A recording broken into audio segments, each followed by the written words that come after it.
Contractor সাহেব, এটা কিন্তু আমার হাউসের বাড়ি, কথা বলছেন? আচ্ছা ঠিক আছে, আর বুঝছি। কাজটা কিন্তু সুন্দরভাবে কাজটা করে নেবেন।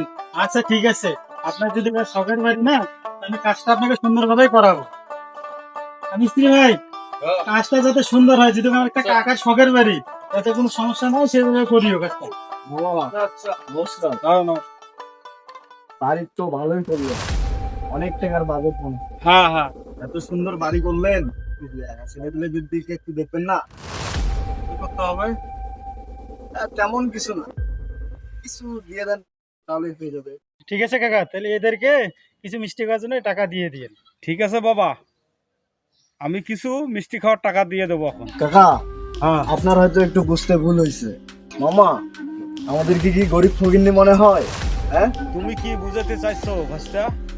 আপনি বোঝেন না এখনো? তোমরা কি আমার কাছে চাঁদা চাইতেছো? এই, আমারে বুঝাই দিত। মামা, এটা সাদা না, ছেলেবেলে একটা ব্যবস্থা আছে না, বুঝেন নাই? বুঝছেন তো নাকি? তোরা তো চাঁদার কথাই বলতেছিস, আমি 1 টাকাও দেবো না, চা পারিস করিস। আমি এই কথা আপনার দেখে নেবো কিভাবে বাড়ি করেন। ঠিক আছে, দেখবো, আমিও দেখবো।